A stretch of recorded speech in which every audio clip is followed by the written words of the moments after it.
we don't expand our imagination, justification for being what you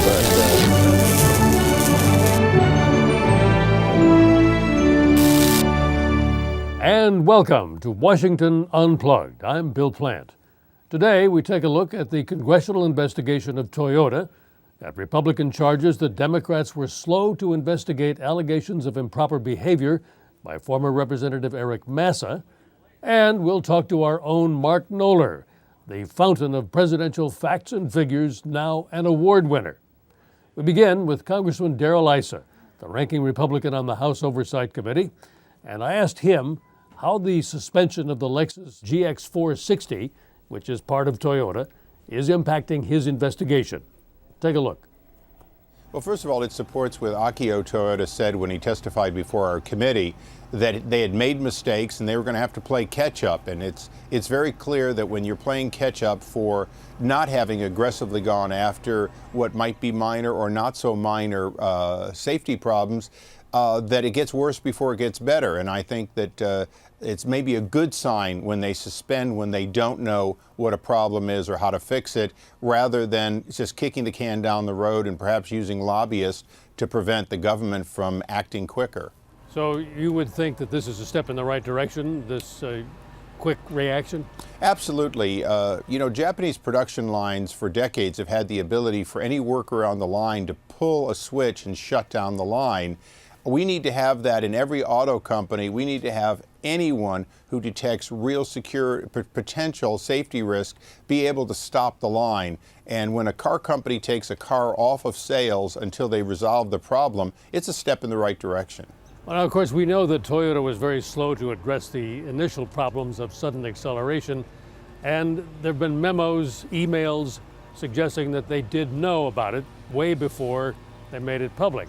And you've been trying to get your hands on some of the documents from the National Highway and Traffic Administration, and you've had some problems. What's going on? We have, and we've been very disappointed. This started off as primarily a Republican initiative to get to the bottom of NHTSA's failures and Toyota's failures. It became very bipartisan, and the committee hearings were done in a very bipartisan fashion.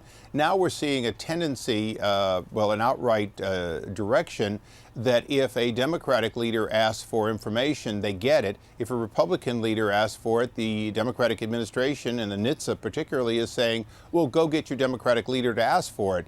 That's not the nature of how Congress has to work, particularly if, on an ongoing basis, we want to know whether the federal agencies are making the improvements they need to make over and above Toyota beginning to do the right thing. Of course, you know that the Democrats are saying, hey, when the Republicans were in the majority, they did the same thing to us. I wish that were true, and if it were, then I'd be going to Ed Townsend saying, I need your permission. But Henry Waxman was able to get, in an unfettered way, just about anything he wanted from the Bush administration. He was very effective, sometimes for good reason. Sometimes he did us a service. No administration is right, and no bureaucracy likes to be checked. But all we're really asking for is the same level of transparency that the Bush administration provided to then ranking member and eventually chairman Waxman. But more importantly, this is an administration from the president on down that says they're going to be more transparent than the last one, that they're going to be different. They need to be different in the direction toward transparency, not away from it. What will those documents tell you, if you get them, that they haven't already told the House Energy and Commerce Committee? Well, they'll tell us the same thing. They tell that committee, but we'll look at them through the eyes of the party out of power. We'll look at them through the skeptical eyes who want to know, are you promising to do the right thing, or are you showing us that you are doing the right thing? And more importantly, it'll simply allow a continuity of these investigations in which we're working with the majority to try to regain the American people's trust, the trust that they can trust the safety organizations such as NHTSA to act quickly and not be snowed into delays that led to people dying. Okay, I want to, before we go, ask you about your concern about Representative Joe Sestak of Pennsylvania being asked by the White House to get out of the primary race against Arlen Specter and being promised, perhaps, a job, maybe Secretary of the Navy.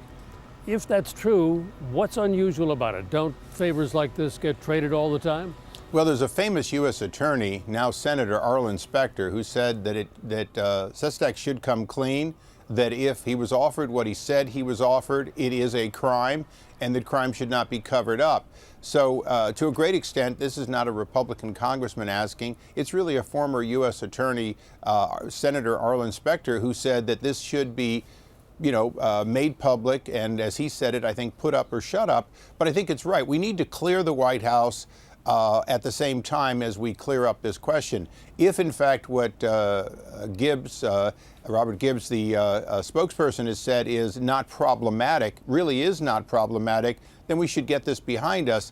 And if there was an offer that was inappropriate, then we need to get to the bottom of that. You might remember that what started off very small as Watergate ultimately brought down a president. This is probably very small, even if it's a crime relative to the scope of government, but the longer they participate in hiding it and covering it up, the worse it gets. Well, don't you think it's going to be pretty hard to prove who said what to whom in this kind of situation? Well, I have a former three-star admiral and a congressman telling us that this offer was made. He said it in an unambiguous way, and he hasn't recanted it. So I would say that what we have is a smoking gun looking to figure out where the bullet went. Okay, so in order to get that moved forward, you've got to have the cooperation of the Democrats, right? Well, historically, special prosecutors have been brought in when we've been unable to get it. We will be calling for that, but we're going through the steps of giving the administration the time to do what's right, giving the Attorney General the time to do what's right. But we are running out of patience, and the American people and the press are running out of patience. How often does a press person ask the White House to simply tell us what you know and get told it's not problematic before the press outrage becomes so loud that they have to do something? Be interesting to see where this one goes. Representative Issa, thanks very much for being with us today on Washington Unplugged. My pleasure. Anytime, Bill. And moving on, it's the saga with seemingly no end in sight. Former Congressman Eric Massa is in the news again, this time because a former staffer filed a sexual harassment complaint against him, which now has Republicans demanding a new review by the House Ethics Committee. Washington Post national investigative reporter Carol Leonnig has been on this story from the beginning, joins me now with the latest. Carol, you had a long piece this morning about this. What is the latest? Well, the latest is Boehner's House Minority Leader Boehner's remarks in response to our story, in which he says that this proves even more undoubtedly that the behavior that was going on in Massa's office was something House Democratic leaders should have known about. Remember, the big political kerfuffle about this is that, or question is, how could a Democratic congressman be engaged in behavior allegedly that was sexually harassing his male staff for so long without House Democratic leaders knowing about it or doing anything about it? And that is the centerpiece of a House ethics investigation that's now underway. Our story basically went a little deeper into the issue of, well, who was complaining and what were they complaining about? And what we learned was that literally weeks after Massa took office in 2009, staffers were complaining about lewd, suggestive propositions he was making to them, positions he was proposing to them of particular sex acts. Staffers were alleging that he was talking in the office like a 19-year-old frat boy about all sorts of sexual indiscretions, and it made them uncomfortable. Wow, I bet it did. I mean, in your office or mine, or in the office of just about anybody watching this, that kind of behavior would get, you'd last about 2 seconds before you got outed to human relations and probably bounced. Yes. How do you get away with it in Congress? Well said, Bill, and that's really why the Post decided to pursue this story about a congressman who has since resigned. Why was it that in a congressional office, this behavior that sounded so egregious and predatory, how could that continue for a year? And what it turns out, or at least what staffers have told us, is that they were afraid for their careers. They came to Washington to build a career and a resume, and they thought that by coming forward or stepping forward in a forceful way about this, they would jeopardize their own job prospects. Yeah, so what's wrong with this picture? I mean, there are protections under the law in most workplaces, but not quite yet in Congress, right? Well, the Congressional Accountability Act, a law passed in 1995, was supposed to make it illegal for members of Congress to engage in sexual harassment and to provide protections for their staffers.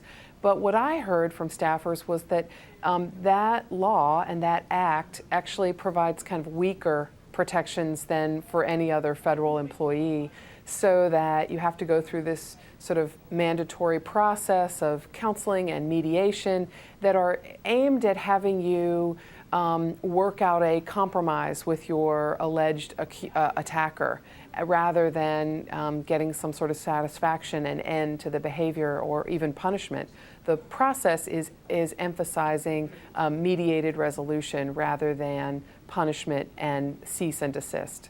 Any suggestion that these revelations may push Congress to make the sanctions a little tougher? We'll see. What I'm hearing on the Hill is that's like very low on their priority list. Remember, the Congressional Accountability Act was crafted by members of Congress concerned that they didn't want somebody picking into their office and how they treated their staff. So I think that's unlikely, but I think there will be a lot of arguing back and forth about how this could have gone on this long, and maybe some posturing back and forth between the parties about who's responsible for that. Any likelihood that the Ethics Committee will take up all these new allegations? Yes, I understand that they're conducting interviews about this same subject and trying to interview some of the people that we have talked to as well. But I guess the uncomfortable fact that remains is that Congress really isn't comfortable with setting up a situation where its members can be publicly outed or shamed for anything. Yes, as you've said before, they make their own rules, and it goes to every sort of congressional scandal of the past. The check scandal, the post office scandal. It's like Congress really considers itself above a lot of the laws that all of us have to obey. And what you find is once this comes out, then they're slightly embarrassed, and several members who find it troubling do something about it. And they wonder why people get upset, huh? Carol Leonnig, thank you very much for your time today and for your story. Thank you, Bill. And finally, we bring you this week's Knoller's Nuggets. My White House colleague is being honored at next month's White House Correspondents' Dinner for his years of dedicated service, and we'll talk about that in a moment. But first, Mark, tell me about what happened today at that bipartisan meeting the president had with the leaders of Congress on financial reform.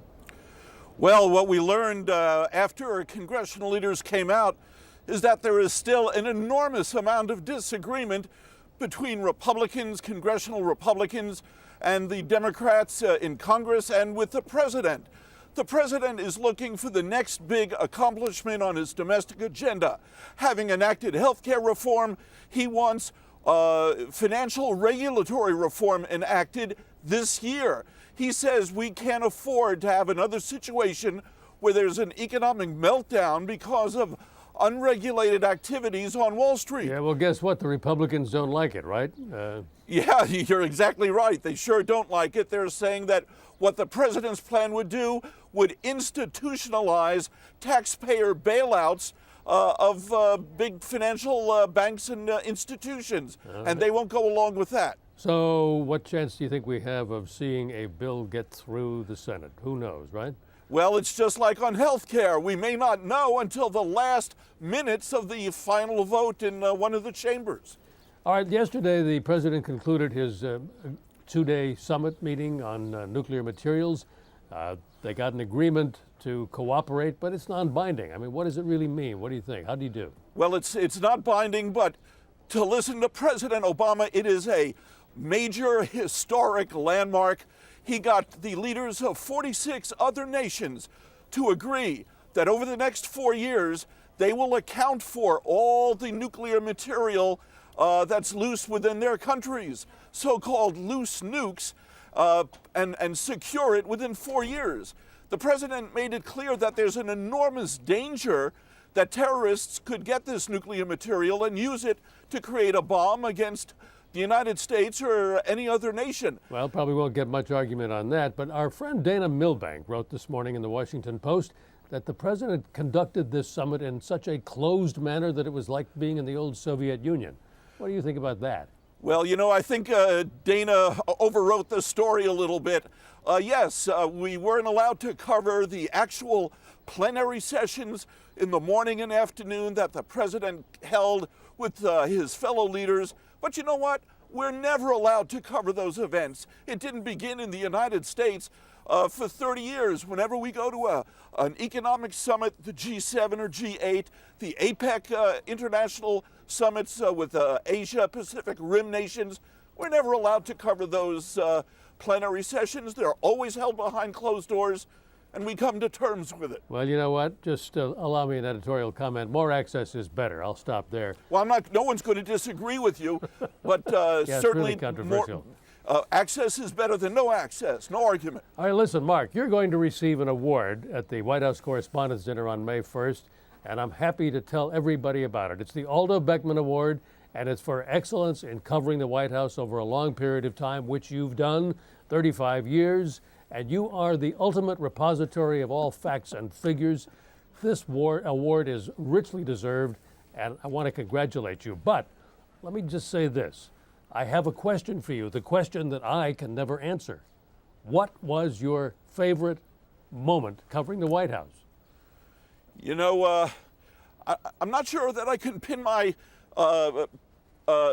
sights on a specific moment that I thought was my favorite, but there have been many moving moments that I've covered. I remember once being in Ukraine with Bill Clinton when he went to Babi Yar, which is the cemetery for 100,000 Nazi war dead during World War II. And it was the president and first lady tossed flowers into the open pit that had served as a grave. It was very moving. And there are lots of historic moments like that that you only get to see when you cover this beat. Mark, thanks very much, and thank you for watching Washington Unplugged. You can join us again tomorrow on CBSNews.com. I'm Bill Plante. Have a great day. If we don't expand our imagination, Justification for being what you are.